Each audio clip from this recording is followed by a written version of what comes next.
शुरुआत हुई, मुस्लिम एरिया में अस्पताल बने, रिकॉर्ड है। खासदार इम्तियाज जलील साहब ने 500 बेड का एक अस्पताल वहां पर सैंक्शन करवाया। म्युनिसिपल कारपोरेशन के कारपोरेटर्स ने मुस्लिम इलाकों में 7 अस्पताल वहां।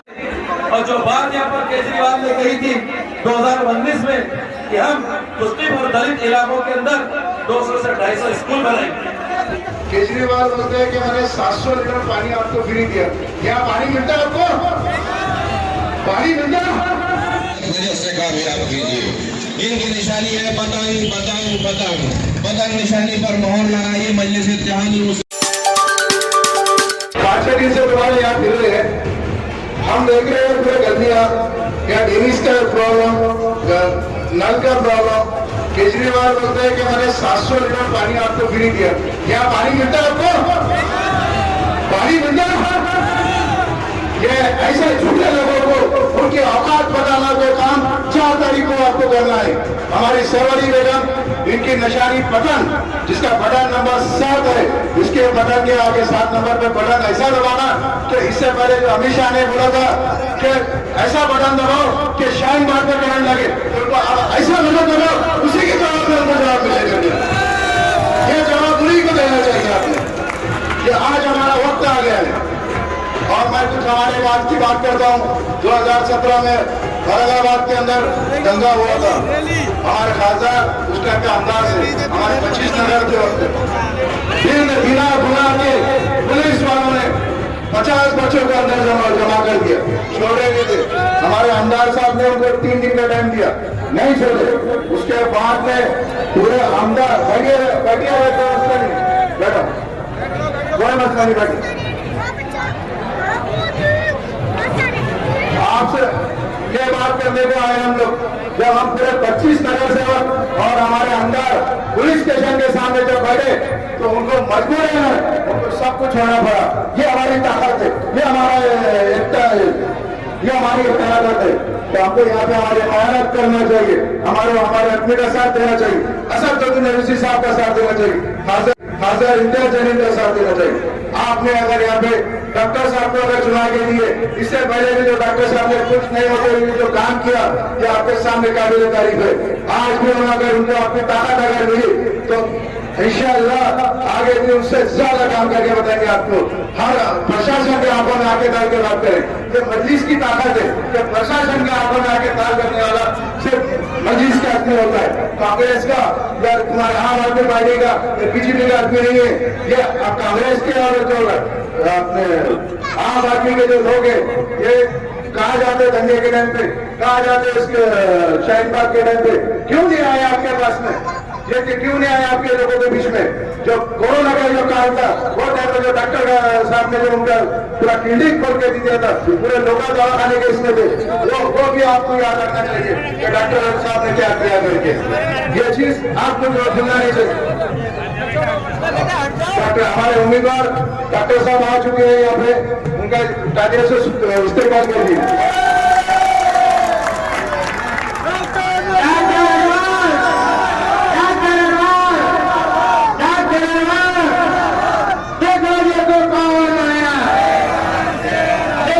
संसद के अंदर जो सिर्फ बैरिस्टर असदुद्दीन ओवैसी साहब की आवाज गूंजती थी, उसी संसद में भिजवाने के लिए औरंगाबाद की आवाम ने 2019 में जनाब सैयद इम्तियाज जलील साहब को पार्लियामेंट से कामयाब किया। मेरे अजीज साथियों, वही औरंगाबाद की आवाम मुझे याद आती है। आप लोगों को देखने के बाद में, आपकी गलियों को देखने के बाद में, आपकी बस्तियों को देखने के बाद में, आपके बच्चों को देखने के बाद में, इसी तरीके से हम वहाँ पे सस्ता हाल रहा करते थे। हमारी गलियां साफ सुथरी नहीं थी, हमारी सड़कें वहाँ पर नहीं थी, स्ट्रीट लाइटें हमारे पास में नहीं हुआ करती थी, हमारे बच्चों को खेलने के लिए वहाँ पे पार्क नहीं थे, हमारे मुस्लिम और दलित अक़लियती बस्तियों में जो है अस्पताल वहाँ पर नहीं थे, म्युनिसिपल कारपोरेशन के अच्छे स्कूल नहीं थे। लेकिन मजलिस इत्तेहादुल आने के बाद में, कामयाब होने के बाद में इम्तियाज जलील साहब वहां से खासदार बनने के बाद में एक करिश्मा वहां पर हुआ।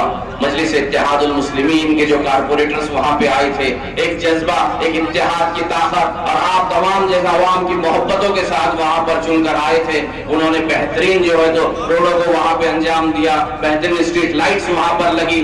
पहली मर्तबा हिस्ट्री के अंदर, पहली मर्तबा इतिहास में 35 साल के बाद में, 40 साल के बाद में जब से वो म्युनिसिपल कारपोरेशन वहां पर बनी थी, पहली मर्तबा मुस्लिम एरिया में जो है तो पार्क बनने की शुरुआत हुई, मुस्लिम एरिया में अस्पताल बने। रिकॉर्ड है, खासदार इम्तियाज जलील साहब ने 500 बेड का एक अस्पताल वहां पर सैंक्शन करवाया म्युनिसिपल कारपोरेशन के कारपोरेटर से। इंतजाम नहीं है और हमने देखा है यहाँ पर आने के बाद कि आपके पूरे पाप हमारी आंखों के सामने दिखाई दे रहे। इस बात पर बड़ी बड़ी बातें की जाती है, इस बात पर दिल्ली की निशान की जाती है, इस बात पर कहा जाता है कि दिल्ली में बहुत तरक्की की जा रही है। और जो बात यहाँ पर केजरीवाल ने कही थी 2019 में कि हम मुस्लिम और दलित इलाकों के अंदर 200 से 250 स्कूल बनाएंगे, 200 से 250 स्कूल बनाने की बात की गई थी। इनकी निशानी है पतंग पतंग पतंग, पतंग निशानी पर मोहर लगाई मजलिस इत्तेहादुल मुस्लिमीन। बाद उसकी टूटी पूरी महाराष्ट्र के अंदर बोलती। और मेरे कायद बैरिस्टर असदुद्दीन अवैसी साहब के जलवे पूरे हिंदुस्तान के अंदर देखने को मिलते हैं। उस शख्स ने अगर हमारे नौजवानों को अगर कुछ सिखाया है तो कितनी भी आफतें आ जाए, कितनी भी परेशानी आ जाए, कितने भी जुल्म तुम सह लो, लेकिन इस मुल्क में अगर हम जिएंगे तो सर ऊंचा करके और सीना चौड़ा करके जिएंगे। ये कश्मीर से कन्याकुमारी तक उन्होंने हमारे नौजवानों के अंदर एक हौसला पैदा किया है। लोग कहते हैं कि साहब आप जब जाते हैं तो आपकी वजह से भारतीय जनता पार्टी जीत जाती है, आपकी वजह से किसी को फायदा हो जाता है, किसी को नुकसान। कब तक हम इन छकोलों में आएंगे? अगर हम सोचते तो शायद 2019 के अंदर, और मैं आपको यकीन के साथ कहता हूं, हमारे अपने ही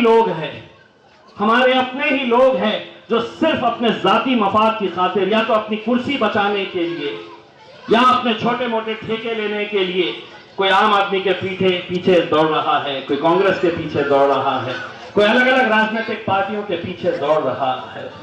मुझे मालूम नहीं है कि कांग्रेस का अगर यहाँ का काउंसिलर है तो वो राहुल गांधी को कभी राहुल भाई कह सकता है क्या? नहीं कह सकता है। आम आदमी पार्टी वाला अरविंद केजरीवाल को अरविंद भाई नहीं कह सकता है, लेकिन तुम सबको ये इख्तियार है कि असद भाई कह सकते हो।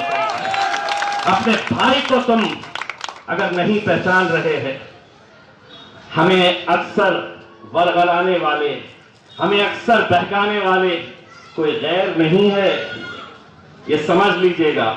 बात कड़वी है, आपको पसंद नहीं आएगी, लेकिन इस मुल्क से अगर मुसलमानों की सियासत खत्म हुई है तो इसके लिए कोई गैर जिम्मेदार नहीं है। मुसलमानों को हमेशा मुसलमानों ने हराया है। वो मुसलमान जो अलग अलग राजनीतिक पार्टियों के अंदर जाकर उनकी गुलामी करना चाहते हैं। क्या कभी आपने दिल्ली जैसे इलाके के अंदर आपने दंगे देखे हैं? आपको याद होगा आज भी दिल्ली की जेलों के अंदर कितने नौजवान बच्चे जेलों के अंदर कैद है, लेकिन किसको क्या लेना देना? आप सोच रहे होंगे कि मुझे क्या लेना देना, मेरा ना बेटा है, ना भाई है, ना मेरा रिश्तेदार है, वो गया होगा। लेकिन एक बात समझ लीजिएगा, आज उसकी बारी आई है, कल हो सकता है तुम्हारी भी बारी आ सकती है।